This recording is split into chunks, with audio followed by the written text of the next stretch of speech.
Klasik medeniyetin ve biyoloji kitaplarının bize öğrettiği bir şey var.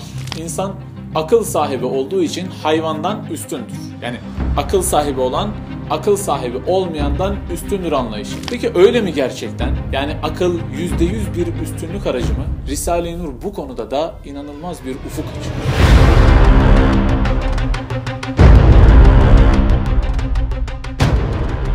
Şimdi arkadaşlar, akıl bizi geçmiş ve gelecekle bağlayan bir cihaz. Yani biz akıl sayesinde şu anımızı yaşarken geçmiş ve gelecekle de alakadar bir hale geliyoruz. Şimdi mesela ben iman etmeyen birisiyim. Geçmişte sevdiklerimi kaybetmişimdir. Bir takım sevdiklerim ölmüş ve yokluğa gitmiştir benim için.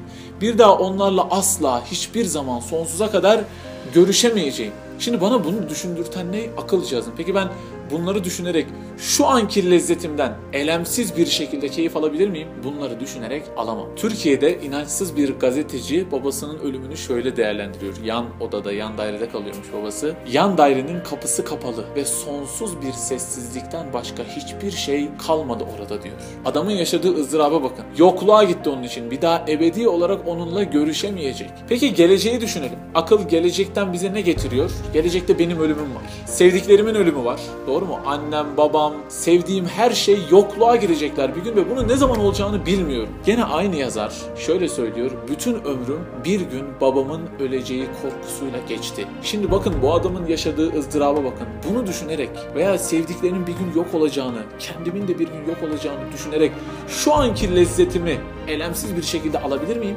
Alamam. Peki aciz olduğumu ve fakir olduğumu da bana hatırlatan cihaz nedir? Akıl değil mi? Yani mesela zamanın içinde bir yolculuk yapıyorum, durduramadım. 21 yaşında inmek istiyorum ve sonsuza kadar burada eğlenmek istiyorum diyemiyorsun. Aciz ve fakirim bundan. Bütün bunları geçmiş, gelecek, sevdiklerimin yok olması, aciz olduğum, isteklerimi, sonsuza kadar yaşama isteğimi gerçekleştiremeyeceğim kadar güçsüz olduğumu bana hatırlatan cihaz nedir?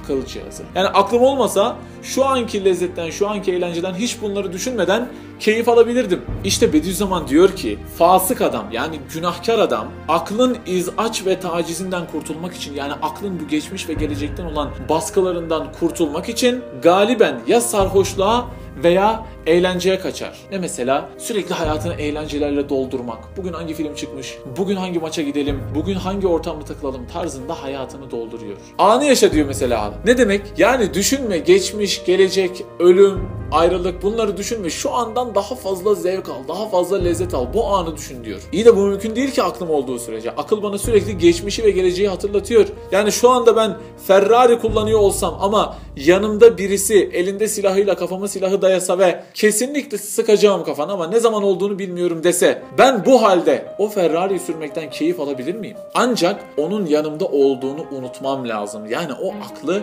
iptal etmem lazım. İçkiye kaçar dedi, doğru mu? Efkar dağıtmak diye bir tabir var mesela. Ne demek? Efkar fikir kökünden geliyor. Yani düşünceyi dağıtmak, geçici olarak düşünmemek. Yani aklı iptal etmek. İçki içerek aklı iptal etmek. Neden bizi hayvanın üzerine çıkaran bir cihazı iptal etmeye çalışıyoruz ki o zaman? Doğru mu? İşte iman etmeyen ve iman ettiği gibi yaşamayan bir insan için akıl başa bela olur. Anındaki lezzeti, şu andaki lezzeti alamamamı sağlar. Hayvan gibi olamazsın. Çünkü hayvanın mazi ve müstakbeli yok. Yani hayvanın geçmiş ve geleceği yok. Ne geçmişten elemler ve teessüfler alır ve ne de gelecekten endişeler ve korkular gelir. Lezzetini tam alır, rahatla yaşar, yatar, Halık'ına şükreder diyor. Yani hiç şöyle bir hayvan gördünüz mü? Mesela bir inek. Geçmişten elem alıyorum ya işte annem babamı kaybettim, öldüler, yokluğa gittiler. Veya geleceği düşünerek bir gün öleceğim, bütün bu otlar, sevdiğim her şey yok olacaklar, öleceğiz diye şu andaki yediği otun keyfini kaçırıyor mu? Hayır. Neden kaçırmıyor? Çünkü aklı yok. Şu andaki lezzeti tam eksiksiz bir şekilde alabiliyor hayvanlar. Yani arkadaşlar zannettiğimiz gibi akıl insanı doğrudan hayvanın üstüne çıkaran bir cihaz değil. Bunun böyle olması için ancak iman etmiş ve imanını hayatına tesir ettiren birisi olması lazım. Mesela ibadetiyle, takvasıyla, 5 vakit namazıyla, Kur'an'ın mesajını hayatına alan birisini düşünün. Onun için akıl böyle bir problem olmaktan çıkıyor. Geçmiş mi? Sevdiklerim evet öldüler. Ölüm ne demek? Bu hayat bir görev yeri. ve onlar görevlerini bitirdiler ve kabir alemine geçtiler. Ebedi bir hayatı bekliyorlar. Terhis oldular yani. Terhis olan bir arkadaşınızı düşünün askerlikte. Evet, belki ondan ayrılmışsınızdır geçici olarak ama o terhis olmuştur. Onun için sevinirsiniz hatta yani. Doğru mu? Peki gelecek benim için nedir? Gelecekte evet öleceğim, sevdiklerim de ölecekler. Ne demek yani ölüm? Hepimiz görevlerimizi bitirip ebedi bir hayata başlayacağız. Yani beni zaten yokluktan yaratan zat, bütün zevklerimi, eğlencelerimi, şu hayatı, cihazatı bana veren zat ebedi olarak beni yaşatacak. Sevdiklerim ve sevdiğim her şeyle birlikte ebedi olarak yaşayacağım. Ölüm yokluk değildir. Bu kafada olan birisi için gelecek de problem olmaktan çıkar.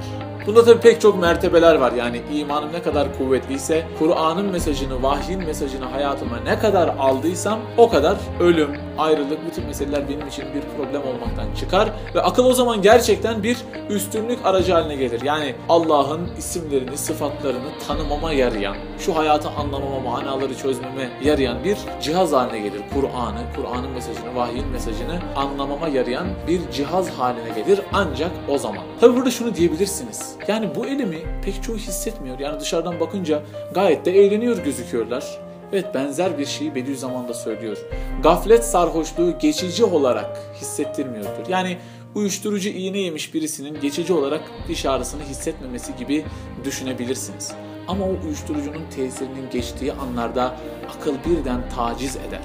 Yani mesela belki bir partinin sonunda, belki eve dönüş yolunda, belki kafayı yastığa koyduğun anda bir gün öleceğin, bir gün bütün bu sevdiğin şeylerin biteceğini akıl sana hatırlatır, taciz eder. Sürekli lezzet için, sürekli maddi zevkler için yaşayan, hayatın manasından hiçbir şey anlamamış bir ruh ızdırap çeker. Izdırabı daha burada başlar ve belki pek çoğu intihara sürüklenir. Yani evet, dışarıdan eğleniyor gibi görünebilir insanlar ama ruh azap çekiyordur. İntihar eden gençlerin veya intihar eden insanların hayatına bakın. Belki bir gün önce, 2 gün önce bir gece kulübünde o da eğleniyordur. Ama 2 gün sonra ruh artık fişini çekmiştir. Veya diyor Bediüzzaman, kabre yakın olduğu vakit birden hisseder. Yani ömrü günahlarla, haramlarla, sefaatlerle geçmiş yaşlı, ölüme yakın bir adam düşünün. Artık aklı da iptal edemiyordur. Ölüm bütün çıplaklığıyla önündedir. Akıl onu taciz eder, tazyik eder. İnanılmaz bir ruhi azap çeker. Hayvandan aşağı düşer. Cehennemi çoktan başlamıştır. Yani arkadaşlar, akıl sadece aklı yaratan zatın ve nasıl kullanılması gerektiğini bilen ve bildiren zatın emirleri ölçüsünde kullanılırsa bizi hayvanın üstüne taşır. Yoksa geçmişi ve geleceği bize hatırlatıp şu anki lezzetimizi kaçıran, bizi hayvandan aşağı düşüren ve zarar veren bir cihaz haline gelir.